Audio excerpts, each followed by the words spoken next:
जो आज आप कह रहे आर्य कुंती के मुख से कृपाचार्य सुन बही हुए लज्जित होते, हम क्यों रण को सुसज्जित होते। मिलता न कर्ण दुर्योधन को, पांडव न कभी जाते बन को। लेकिन नौका लेकिन नौका तट छोड़ चली, कुछ पता नहीं किस ओर चली। यह बीच नदी की धारा है, सूझता ना कूल किनारा है। ये लील भले यह धार मुझे, लौटना नहीं स्वीकार मुझे। और वो अपना मंतव्य स्पष्ट कर देते हैं श्री कृष्ण के आगे कि भाई अभी जो मेरी स्थिति है वो एक मझधार में स्थिति है और मुझे कोई किनारा अब सूझता नहीं है और मैं लौटूंगा नहीं। धर्माधिराज का ज्येष्ठ बनूं, भारत में सबसे श्रेष्ठ बनूं, कुल की पोशाक पहन करके सिर उठा चलूं कुछ तन करके। इस झूठ मूठ में रस क्या है केशव, ये सुयस सुयस क्या है।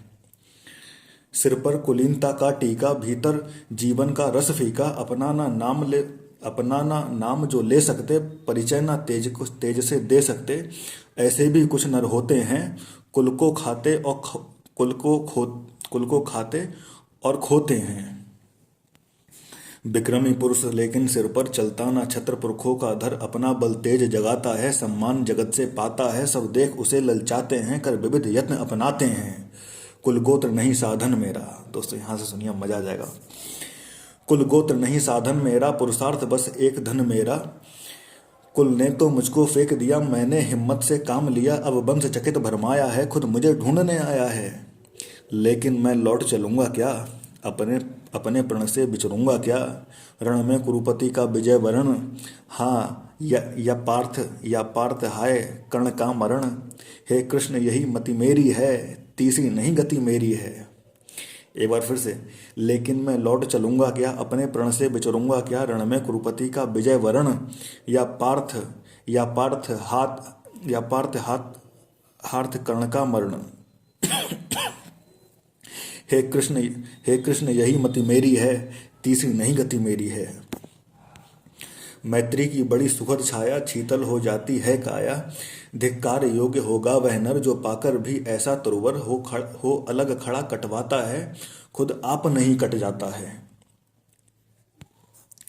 ये इस तरह की जो मैत्री है, ठीक है, जो आपने मेरे समक्ष रखी है, तो भाई मुझे क्षमा कीजिएगा। ऐसा अंगराज कर्ण कह रहे हैं श्री कृष्ण के लिए। जिस नर की वाह गही मैंने, जिस तरु की छां गही मैंने, उस पर ना बार चलने दूंगा, कैसे कुठार चलने दूंगा। जीते जी उसे बचाऊंगा या आप स्वयं कट जाऊंगा। मित्रता बड़ा अनमोल रतन, कब उसे तोल सकता है धन। धरती की तो है क्या बिसात, आ जाए अगर बैकुंठ हाथ, उसको भी न्योछावर कर दूं, कुरुपति के चरणों में धर दूं। सिर लिए स्कंद पर चलता हूं, उस दिन के लिए मचलता हूं। यदि चले वज्र दुर्योधन पर, ले लूं बढ़कर अपने ऊपर, कटवा दूं उसके लिए गला। चाहिए मुझे क्या और भला। इसमें एक बात जो हम समझ पा रहे हैं, अगर न्यूट्रल होकर के हम स्थिति देखें, तो कर्ण अपने मार्ग पर बिल्कुल लगभग ठीक था, सही था, लेकिन कहीं ना कहीं उसने एक भावुकता का शिकार भी था कर्ण। लेकिन मैं इसे भावुकता का शिकार नहीं कहूँगा। आम बुद्धिजन इस तरह से बातें कर्ण को क्रिटिसिज्म दे सकते हैं, देना स्वाभाविक है। अधर्म की ओर से लड़ रहा था, अधर्म की ओर से लड़ रहा था। इसको हम कहते हैं सबसे पहला जो काम किया था एग्जिस्टेंशियलिज्म का, हम फिलोसॉफी में पढ़ते हैं। एग्जिस्टेंशियलिज्म, अस्तित्ववाद का जो समर्थक जीन पॉल सार्त्र है, अगर उसके उस पर देखें तो फिर जो आदम और हव्वा की जो स्थिति, शायद मैं कुछ भूल रहा हूँ, तो उन्होंने ईश्वर के आदेश को चुनौती दी थी। तो सबसे पहला अस्तित्ववाद वहाँ से शुरू हुआ था, बीज पनप गए थे। पौराणिक कथाएं हैं कुछ, ठीक, आगे बढ़ते हैं। सम्राट बनेंगे धर्मराज, या पाएगा कुरुरज ताज। लड़ना भर मेरा काम रहा, दुर्योधन का संग्राम रहा। मुझको ना ही कुछ पाना है, केवल ऋण मात्र चुकाना है। कुरुराज्य चाहता मैं कब हूँ, साम्राज्य चाहता मैं कब हूँ। क्या नहीं आपने भी जाना, मुझको ना आज तक पहचाना। जीवन का मूल समझता हूँ, धन को मैं धूल समझता हूँ। धनराशि जोगना लक्ष्य नहीं, साम्राज्य भोगना लक्ष्य नहीं। भुजबल से कर संसार विजय, अगणित समृद्धियों का सन्वय। दे दिया मित्र दुर्योधन को, तृष्णा छू ना सकी मन को। वैभव विलास की चाह नहीं, अपनी कोई परवाह नहीं, बस यही चाहता हूँ केवल, दान की देव सरिता निर्मल, करतल से झरती रहे सदा, निर्धन को भरती रहे सदा। तुच्छ है राज्य का, तुच्छ है राज्य क्या है केशव, बहुत छोटा राज्य है मेरे लिए। पाता क्या नर, पाता क्या नर कर प्राप्त विभव, चिंता प्रभूत अत्यल्प हास, कुछ चाक चिक्य कुछ पल विलास, पर वह भी यहीं गवाना है, कुछ साथ नहीं ले जाना है। मुझसे मनुष्य जो होते हैं, कंचन का भार न ढोते हैं, पाते हैं धन बिखराने को, लाते हैं रतन लुटाने को, जग से कुछ भी न लेते हैं, दान ही हृदय को देते हैं, दान ही हृदय का देते हैं। प्रासादों के कनकाब शिखर होते, कबूतरों के ही घर महलों में गरुड़ना होता है, कंचन पर कभी न सोता है, रहता वह कहीं पहाड़ों में, सैलों की कटी फटी दरारों में। होकर सुख समृद्धि के अधीन मानव होता निज तप क्षीण, सत्ता किरीट मणिमय आसन करते, मनुष्य का तेज हरण नर विभव हेतु ललचाता है, पर वही मनुष्य को खाता है। चांदनी पुष्प छाया में पल, नर भले ही बने समुद्र कोमल, पर अमृत कलेश का पिए बिना, आताप अंधड़ में जिए बिना, वह पुरुष नहीं कहला सकता, विघ्नों को नहीं हिला सकता। उड़ते जो झंझावतों में, पीते सो वारी प्रपातों में, सारा आकाश अयन जिनका, विषधर भुजंग भोजन जिनका, वे ही फणिबंध छुड़ाते हैं, धरती का हृदय जुड़ाते हैं। मैं गरुण कृष्ण मैं पक्षीराज, सिर पर न चाहिए मुझे ताज, दुर्योधन पर है विपद घोर, सकता न किसी विधि उसे छोड़, रणखेत पाटना है मुझको, अहिपास काटना है मुझको। संग्राम सिंधु लहराता है, सामने प्रलय लहराता है, सामने प्रलय गहराता है, रह रह कर भुजा फड़कती है, बिजली सी नसें कड़कती हैं, चाहता तुरंत मैं कूद पड़ूं, जीतू की समर में डूब मरूं। अब देर नहीं कीजिए केशव, अवसर नहीं है कीजिए केशव, धनु की डोरी तन जाने दें, संग्राम तुरंत ठन जाने दें, तांडवी तेज लहराएगा, संसार ज्योति कुछ पाएगा। हाँ, एक विनय है मधुसूदन, मेरी यह जन्म कथा गोपन, मत कभी युधिष्ठिर से कहिए, जैसे हो इसे छिपा रखिए, वे इसे जान यदि पाएंगे, सिंहासन को ठुकराएंगे। आहा, देखिए कर्ण की स्थिति देखिए। भाई आपने कूटनीति का लगभग प्रयोग किया, माता कुंती ने अपनी ममता का प्रयोग किया, कृष्ण ने भी अपनी मित्रता और कूटनीति, सूझबूझ, वो भी चाह रहे थे कि युद्ध ना हो, इन सब का प्रयोग किया। लेकिन कर्ण का उत्तर देखिए, उसने साफ ये कहा कि अगर आप मेरे भाइयों को बता देंगे कि मैं उनका ज्येष्ठ हूँ, तो फिर हो सकता है वो अपना राजपाट त्याग दें और युद्ध भी ना करें। और यही होता है, हम इसे आगे जानेंगे। साम्राज्य न कभी भी स्वयं लेंगे, सारी संपत्ति मुझे देंगे, मैं भी ना उसे रख पाऊंगा, दुर्योधन को दे जाऊंगा, पांडव वंचित रह जाएंगे, दुख से ना छूट वे पाएंगे। समझ अंगराज भी रहा था कि आगे युद्ध का नतीजा क्या होना है। वो जिससे युद्ध करने जा रहा है, एक ही व्यक्ति काफी है या एक ही ईश्वर काफी है उस पूरे युद्ध के लिए।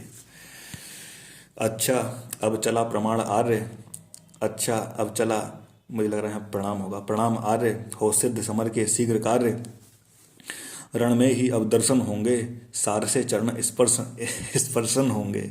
जय हो दिनेश नभ में बेहरे, भूतल में दिव्य प्रकाश बने, रथ से राधे उतर आया, हरि के मन में विस्मय छाया। बोले कि वीर सतवार धन्य, बोले कि वीर सतवार धन्य, तुझसाना मित्र कोई अनन्य, तू कुरुपति का ही नहीं प्राण, नरता का है भूषण महान। प्रेम यज्ञ अति कठिन, कुंड में कौन वीर बलि देगा, तन मन धन सर्वस्व होम कर अतुलनीय यश लेगा। हरि के सम्मुख भी ना हार, उसकी निष्ठा ने मानी, धन्य धन्य राधे बंधुता के अद्भुत अभिमानी। पर जाने क्यों नियम एक अद्भुत जग में चलता है, भोगी सुख भोगता तपस्वी और अधिक जलता है। हरियाली है जहाँ जलद भी है उसी खंड के बासी, मरु की भूमि मगर रह जाती है प्यासी की प्यासी। और वीर जो किसी प्रतिज्ञा पर आकर अड़ता है, सचमुच उसके लिए उसे सब कुछ देना पड़ता है। नहीं सदा भीषित दौड़ती द्वार पाप का पाकर, दुख भोगता कभी पुण्य को भी मनुष्य अपना कर, पर तब भी रेखा प्रकाश की जहाँ कहीं हस्ती है, वहाँ किसी प्रज्वलित वीर नर की आभा बसती है। जिसने छोड़ी नहीं लीक विपदाओं से घबरा कर, दी जग को रोशनी टेक पर अपनी जान गवा कर। नरता का आदर्श तपस्या के भीतर पलता है, देता वही प्रकाश आगे में जो अभीत जलता है। आजीवन झेलते दहाका दंश वीर व्रतधारी, हो पाते तब कहीं अमरता के पद के अधिकारी। प्रण करना है सहज कठिन है लेकिन उसे निभाना, एक बार फिर से, प्रण करना है सहज कठिन है लेकिन उसे निभाना। सबसे बड़ी जांच है व्रत का अंतिम मोल चुकाना। अंतिम मूल्य न दिया अगर, तो और मूल्य देना क्या। करने लगे मोह प्राणों का तो फिर प्रण लेना क्या। सस्ती कीमत पर बिकती रहती जब तक कुर्बानी, तब तक सभी बने रह सकते त्यागी बलिदानी। पर महंगी में मोल तपस्या का देना दुष्कर है, हंस कर दे यह मूल्य न मिलता वह मनुष्य घर घर है। जीवन का अभियान दानबल से अजस्त्र चलता है, उतनी बढ़ती ज्योति स्नेह जितना अनल्प जलता है। और दान में रोकर या हंसकर हम जो दे देते हैं, अहंकार वश उसे स्वत्व का त्याग मान लेते हैं। यह ना स्वत्व का त्याग, दान तो जीवन का झरना है, रखना उसको रोक मृत्यु के पहले ही मरना है। किस पर करते कृपा वक्ष यदि अपना फल देते हैं, गिरने से उसको संभाल क्यों रोक नहीं लेते हैं। ऋतु के बाद फलों का रुकना डालों का सड़ना है, मोह दिखाना देह वास्तु पर आत्मघात करना है। देते तरु इसलिए कि रेशों में मत कीट समाए, रहे डालियां स्वस्थ और फिर नए नए फल आए। सरिता देती बारीकी पाकर उसे सपूरित घन हो, बरसे मेघ भरे फिर सरिता उदित नया जीवन हो। आत्मदान के साथ जगजीवन का ऋजु नाता है, जो देता जितना बदले में उतना ही पाता है।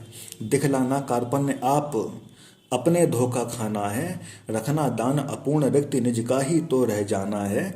व्रत का अंतिम मोल चुकाते हुए न जो रोते हैं, पूर्ण काम जीवन से एकाकार वही होते हैं। जो नर आत्मदान से अपना जीवन भट भरता है, वही मृत्यु के मुख में भी पड़कर न कभी मरता है। कहीं कहीं ज्योति जगत में कहीं कहीं उजियाला, वहां खड़ा है कोई अंतिम मोल चुकाने वाला। अद्भुत, बहुत विकट लिखा हुआ है। आगे बढ़ते हैं। तो इस तरह कुछ दिनकर जी ने अपनी साहित्यिक अद्वितीय अमर शब्दकोश का प्रयोग किया है। व्रत का अंतिम मोल राम ने दिया त्याग सीता को, जीवन की संगिनी प्राण की मणि को सुपनीता को दिया अस्थि देकर दधीची ने।